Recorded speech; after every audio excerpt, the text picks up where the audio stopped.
নমস্কার, লুসির রান্নাঘরে সকলকে স্বাগত। আজকে চলে এসেছি কাঁঠাল দানার চচ্চড়ির রেসিপি নিয়ে। বন্ধুরা, অসাধারণ স্বাদের এই কাঁঠাল দানার চচ্চড়ি আপনারা গরম ভাতের সঙ্গে পরিবেশন করতে পারেন, অসাধারণ খেতে হয়। তাহলে চলুন দেখে নেওয়া যাক আজকের রেসিপি। কাঁঠাল দানার চচ্চড়ি বানানোর জন্য আমি এখানে বেশ কিছু কাঁঠাল দানা সরু সরু করে কুচিয়ে নিয়েছি, আর এর সঙ্গে ঘরে থাকা কিছু সবজিও কেটে নিয়েছি পেঁয়াজ, বরবটি, চিচিঙ্গে, কুমড়ো, আলু আর বেগুন। আপনাদের বাড়ির যে সমস্ত সবজি আছে সেগুলো দিয়েই এই চচ্চড়ি বানাতে পারেন। এই চচ্চড়ি এতটাই সুন্দর হয়, যে কোনো সবজি পড়লেই খেতে খুবই ভালো হয়। দেখুন, এখন আমি কড়াতে নিয়ে নিয়েছি পরিমাণ মতো তেল। তেলের মধ্যে দিয়ে দিলাম হাফ চামচ গোটা জিরে।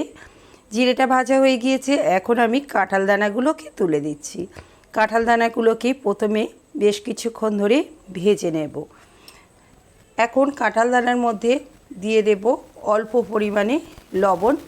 লবণটা দিয়ে কাঁঠাল দানাটা ভাজলে কাঁঠাল দানাটা একটু তাড়াতাড়ি নরম হয়ে যাবে। কাঁঠাল দানা কিন্তু সিদ্ধ হতে অনেকটাই সময় লাগে। লবণটা দিয়ে বেশ কিছুক্ষণ ধরে এখন আমি কাঁঠাল দানাগুলোকে ভেজে নিচ্ছি। বেশ কিছুক্ষণ ধরে এইভাবে কাঁঠাল দানাগুলোকে ভেজে নিয়েছি। এখন আমি দিয়ে দিচ্ছি পেঁয়াজ। এখানে আমি একটা বড় সাইজের পেঁয়াজকে সরু সরু করে কুচিয়ে নিয়েছি। পেঁয়াজটাকে এবার কাঁঠাল দানার সঙ্গে আরও কিছুক্ষণ ভেজে নিচ্ছি। পেঁয়াজটা বেশ কিছুক্ষণ ধরে ভেজে নিয়েছি। এখন আমি একে একে সবজিগুলো দিয়ে ভাজতে থাকবো। একসঙ্গে সব সবজি দেব না, একটা একটা করে সবজি দিয়ে কিছুক্ষণ করে ভেজে নেব, তারপরে আর একটা সবজি দেব। এইভাবে পরপর আমি সবজিগুলো দেব। যেহেতু বটবটি সিদ্ধ হতে একটু সময় বেশি লাগে, ওই জন্য বটবটিটাকে আগে দিয়েছি।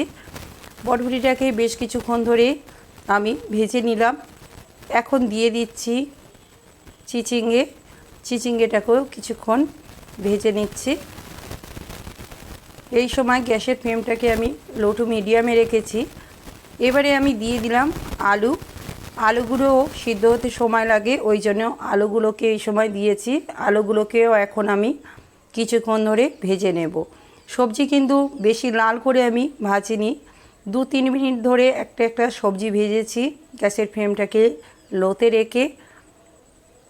বেশ কিছুক্ষণ ধরে আলুটা ভেজে নেওয়ার পরে এবারে আমি তুলে দেব কুমড়ো আর বেগুনটাকে। যেহেতু কুমড়ো বেগুন ভাজতে বেশিক্ষণ সময় লাগে না, ওই জন্য কুমড়ো বেগুনটাকে লাস্টে দিয়েছি।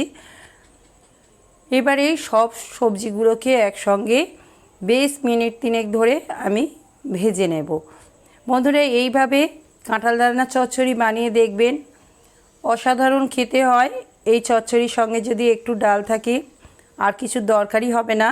বেশ কিছুক্ষণ ধরে সবজিটা ভেজে নেওয়ার পরে দিয়ে দিলাম 1 চামচ হলুদের গুঁড়ো। আগে যেহেতু কাঁঠাল দানা ভাজার সময় লবণ দিয়েছি, লবণটা স্বাদ বুঝে দেবেন। লবণ দেওয়ার পরে দিয়ে দিলাম লাল লঙ্কার গুঁড়ো 1 চামচ, আর দিলাম আদা বাটা 1 চামচ আর হাফ চামচ জিরের গুঁড়ো।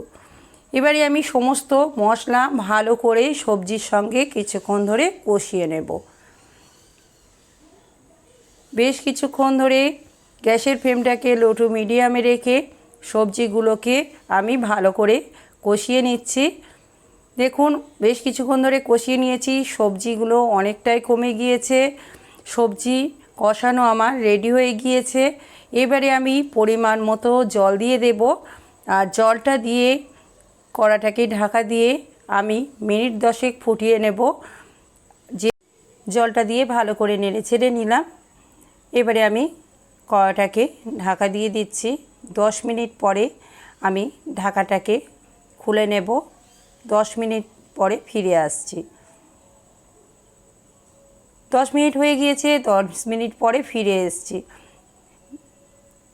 ঝোলটা একেবারেই কমে গিয়েছে। এবারে ভালো করে নেড়ে ছেড়ে নিয়ে এটাকে আমি নামিয়ে নেব। বন্ধুরা, আজকের এই রেসিপিটি আপনাদের কেমন লাগলো তা কমেন্টের মাধ্যমে জানাবেন। রেসিপিটি ভালো লেগে থাকলে ভিডিওটিতে একটি লাইক করবেন, অন্য বন্ধুদের সাথে শেয়ার করবেন। আর আমার রেসিপি যদি আপনাদের ভালো লেগে থাকে, আমার চ্যানেলটিকে সাবস্ক্রাইব করার অনুরোধ রইল। এখন পরিবেশনের জন্য আমি চচ্চড়িটাকে নামিয়ে নিচ্ছি। বন্ধুরা, আজকের রেসিপি তাহলে এই পর্যন্ত। আবার ফিরে আসছি অন্য দিন নতুন রেসিপি নিয়ে।